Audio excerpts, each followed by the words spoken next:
किसी शिकायत को हाई कोर्ट में तो कई एप्लीकेशंस गई हैं अलग अलग मुद्दों पर। वो पुलिस के ऑब्जर्वर बनाए गए थे, उनके लिए भी गई थी कि क्यों दिल्ली से लोग भेजे जा रहे हैं। किसी अभी ये इलेक्शन कमीशन का क्योंकि डोमेन है, हाई कोर्ट ने कहीं हस्तक्षेप कर नहीं किया, कहीं भी उन्होंने इंटरवीन करने हर जगह इनकार किया है। अब जहां तक प्रोसीजरल बातें हैं या सेंट्रल फोर्सेस लगी हैं, ममता बनर्जी ने कहा ना ये तो चुनाव चोरी करना चाह रही हैं, तो उस पर पश्चिम बंगाल के जादवपुर विधानसभा सीट से सीपीएम के कैंडिडेट को सुनना चाहिए आपको। इनका नाम है विकास रंजन भट्टाचार्य। ये क्या कह रहे हैं?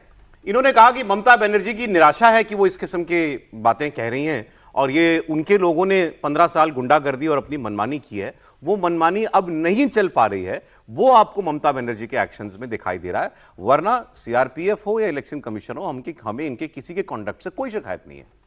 अधीर रंजन चौधरी ने प्रशंसा। Her frustration is obvious because her goons could not had the free hand this time. Since 2011 onwards till today, the elections were controlled by TMC goons.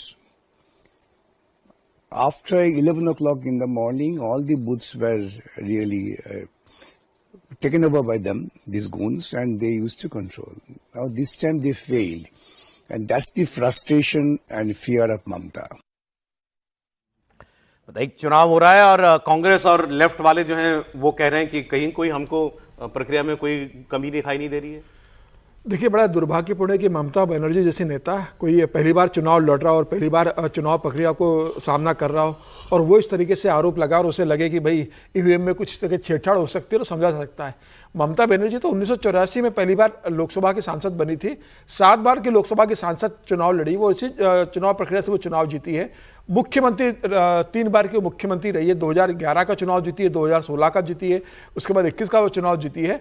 तमाम चुनाव लड़ने के ममता बनर्जी का अनुभव है, चुनाव प्रक्रिया से वो गई है। और क्या लोकसभा चुनाव के समय भी ममता बनर्जी ने ऐसा किया था कि 2024 के लोकसभा चुनाव हुए थे कि ईवीएम के लिए छेड़खानी का आरोप लगा कि भारतीय जनता पार्टी लोकसभा सीटें जीतने के लिए ईवीएम में छेड़खानी कर रही है और ममता बनर्जी गई थी?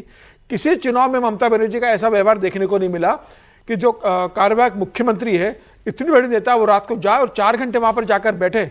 मुझे लग रहा है ये बता रहा है कि ममता बनर्जी किस तरीके से इस चुनाव में हार रही है और ममता बनर्जी को समझ में आ गया है कि ये चुनाव मेरे हाथ से निकल गया है। अब उन्हें लग रहा है कि जब चुनाव में हारूंगे 4 मई को तो मेरे पास ये कहने के लिए एक आधार हो जाएगा कि ईवीएम में जिस दिन गई थी 30 तारीख की रात को और 1 तारीख को जिस तरीके से आरोप लगाया था चुनाव आयोग पर, चुनाव आयोग ने धांधली की और भारतीय जनता पार्टी को चुनाव जिताया है। हार का कारण मुझे लगता है ममता बनर्जी इसमें देखना चाहती थी। और जिस तरीके से कल ममता बनर्जी कहती है कि अभी 1 घंटे में 10,000 लोग यहां पर इकट्ठे हो जाएंगे, तो क्या ममता बनर्जी बंगाल के अंदर कोई दंगा कराने के लिए इशारा कर रही है?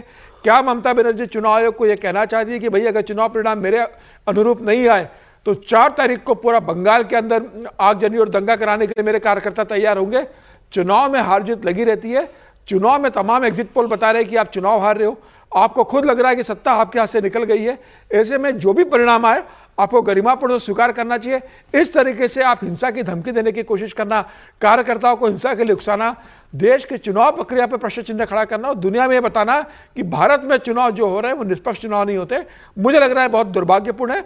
ममता बनर्जी 2011 में चुनाव जीतती है तब ममता बनर्जी को आपत्ति नहीं होती है, 16 और 21 में जीतती है तब ममता बनर्जी को आपत्ति नहीं होती है। तो अपना चुनाव हारते हैं तभी होती है, तो हर किसी को नहीं। तो भारतीय जनता पार्टी चुनाव हारती तो भारतीय जनता पार्टी ने कहा, भारतीय जनता पार्टी 240 सीटों पर आ गई, भारतीय जनता पार्टी ने कहा कि कुछ हुआ।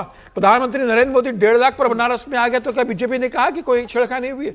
एक बार भी भारतीय जनता पार्टी आरोप नहीं लगाती है और ममता बनर्जी जिस तरीके से आरोप लगा रही है, मुझे लगता है कि बहुत दुर्भाग्य। ममता बनर्जी अभी अब बयान जो मैंने आपको सुना उसमें एक मजेदार बात बोली, आपने ध्यान नहीं दिया। उन्होंने कहा ये बाहर से लोग आए हुए हैं यहाँ पर। बाहर से कौन लोग आए? बोले ये गुजराती बोल रहा था, गुजराती में नारे लगा रहा था। ये गुजरात का गुजराती है, ये बंगाल का गुजराती नहीं है। लोकल गुजराती नहीं है। यहाँ तक तो बात भवानीपुर में गुजराती हैं, गुजराती उनको आइडेंटिफाई हो जाता है, बट बांग्लादेशी उनको आइडेंटिफाई करने से मना करती है कि बांग्लादेश